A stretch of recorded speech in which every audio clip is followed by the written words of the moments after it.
کہتے جی کہ تبلیغی جماعت والے جو اللہ کے دین کے لیے نکلتے ہیں بہت بڑی بات ہے، اور یہی اصل میں تو یعنی انبیاء کا وظیفہ ہی تبلیغ ہے کہ اللہ نے انبیاء کو کیا فرمایا کہ یا ایھا الرسول بلغ ما انزل الیک من ربک، آپ پہنچائیں جو آپ کے رب کی طرف سے آپ کو ملا۔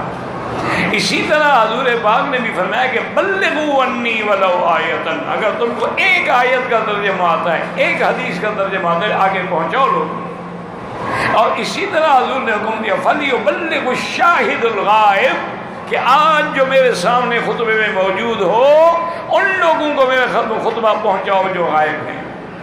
اور اسی طرح اللہ نے قرآن میں حکم دیا کہ کنتم خیر امت، تم اچھی امت کیوں ہو، تأمرون بالمعروف وتنہون عن المنکر، لوگوں کو بھلائی کا حکم دیتے ہو اور برائی سے روکتے ہو۔ تو اس لیے اس میں کوئی شبہ ہے کہ یہ اپنا گھر، اپنا مال، اپنا وقت، اپنا ٹائم سب کچھ قربان کر کے باقی اپنے بھائیوں کی ہدایت کے لیے گلی گلی کوچا کوچا اپنے خرچ سے اپنے پیسوں سے سفر کرتے ہیں، جاتے ہیں، کوئی معمولی بات تو نہیں۔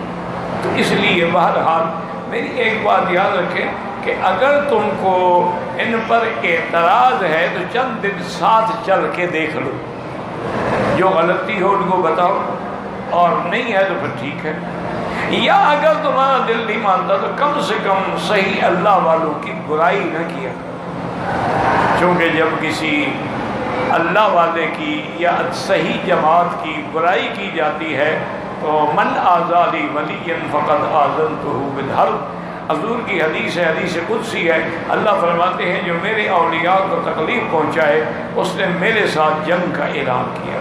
تو اللہ سے جنگ کر کے کون جیت سکتا؟ اچھا، یہ اتنے محنتی لوگ ہیں۔ مجھے یاد ہے میں لندن میں گیا تو وہاں ایک علاقہ ہے، پتہ نہیں یاد، بلیک پول، سمندر کا کنارہ ہے اور بڑا ہی خوبصورت علاقہ ہے۔ وہاں ہم جا رہے تھے تو میرے ساتھ موسیٰ بھائی جو میری گاڑی چلا رہے تھے، بڑے اللہ والے آدمی ہیں، انہوں نے کہا جی کہ یہاں کا وہ واقعہ ہے کہ کچھ تبلیغی جماعت کے لوگ آئے۔ اچھا، وہاں آپ کو پتہ ہے کہ یورپ میں تو سردی جو ہے وہ صفر کے نیچے ہوتی ہے، تو جب شام ہونے لگی، اچھا ان کا طریقہ یہ ہے کہ یہ بیچارے مسجدوں میں جا کے ٹھہرتے ہیں، اس علاقے میں کوئی مسجد تھی نہیں، کہاں جائیں؟ کہتے ہیں کہ بڑے پریشان ہوئے کہ بھی اب کیا کریں، تو سیدھے وہاں گئے، جو ان کا گرجا تھا وہاں گئے، اور وہاں جو ان کا پادری تھا اس کو ملے اور ان سے کہا کہ بھئی ہم مسافر ہیں اور ہمارے پاس کوئی ٹھکانہ نہیں ہے، ہم نے صرف رات گزارنی ہے، اگر تم اجازت دے دو تو ہم رات گزار دیں۔ انہوں نے کہا مجھے پتہ ہے تم تبلیغی جماعت کے لوگ ہو، لیکن ایک بات ہے، میں اس شرط پہ اجازت دیتا ہوں کہ تم یہاں رہتے ہوئے کوئی تبلیغ نہیں کرو گے، کوئی تقریر نہیں کرو گے، کوئی کتاب نہیں پڑھو گے، کوئی ایک دوسرے کو نصیحت نہیں کرو گے، خاموشی سے اپنی رات گزارو۔ اس نے بہرحال جگہ دے دی۔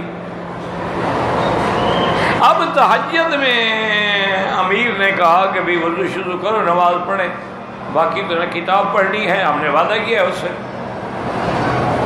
اور نماز پڑھنے کے بعد امیر صاحب نے سب سے کہا کہ رو رو کے اللہ سے دعا مانگو کہ یا اللہ، اس بندے نے کافر ہو کر ہم مسلمانوں کے لیے مندر کا اپنے گرجے کا دروازہ کھولا ہے، آپ تو قادر ہیں اس کے سینے کا دروازہ بھی اسلام کے لیے کھول دیں اور اس کو جہنم سے بچا لیں۔ اور رو رو کے وہ چھپ کے دیکھتا رہا اور سنتا۔ صبح کی جب نماز ہوئی تو اس نے کہا کہ دیکھو یہ کچن ہے، اس میں ہر چیز موجود ہے، اپنے شوق سے اپنے منشے سے ناشتہ بنائے۔ اب میں آپ کو نہیں نکالتا، کتنے دن آپ نے یہاں رہنے کا پروگرام؟ انہوں نے کہا 3 دن۔ کا 3 دن یہاں رہو۔ انہوں نے کہا پھر ہم تو باہر جائیں گے کشت، انہوں نے کہا باہر جاؤ گے جو مرضی ہے کرو، یہاں کوئی تقریر نہیں کرتی۔ انہوں نے کہا ٹھیک ہے۔ بہرحال 3 دن کے بعد وہ وہاں سے اجازت لے کے چل پڑے، اور جب وہ جانے لگے تو وہ پادری آ کے امیر کے گلے لگا اور رو رو رو کے کہ بات کیا ہے؟ اس نے کہا مجھے خواب میں حضور پاک کی زیارت ہوئی ہے اور حضور پاک نے فرمایا ہے کہ میرے دین کے بندوں کو دیکھنے کے بعد بھی تمہیں دین سمجھ نہیں آیا تو مجھے کلمہ پڑھا لو، میں مسلمان ہوں۔ وہ مسلمان ہو گیا۔ اس نے کہا ایک مہربانی کرو، میرے اسلام کا کسی کو بتانا نہیں، جگہ جو ہے مرکز اسلام ہے، اس نے اتنا محنت کی ہے کہ سارا علاقہ مسلمان کر دیا۔ ان کی بڑے خدمات ہیں، وہ ہم نے کبھی وقت نہیں لگایا، لیکن جہاں جہاں بھی گئے ہم نے دیکھا ہے، سنا ہے کہ تقریباً اس وقت دنیا اسلامی ملکوں کے 60 ملکوں میں یہ بیچارے پہنچے ہیں، اور جہاں پہنچے ہیں اللہ کا شکر ہے کہ وہاں انہوں نے دین کا کام کیا ہے۔ میں تو اپنے مولوی صاحبان سے کہتا رہتا ہوں، میں نے کہا یار زمین تو یہ بیچارے ہمیں بنا کے دے جاتے ہیں، باقی آگے ہل شل چلا کے درخت سامان لگاتے ہیں، اصل زمین تو ہمارے یہ بنا کے چھوڑ جاتے ہیں۔ اگر زمین ہی نہ ہو تو ہم پھل کہاں لگائیں گے یا درخت کہاں لگائیں گے؟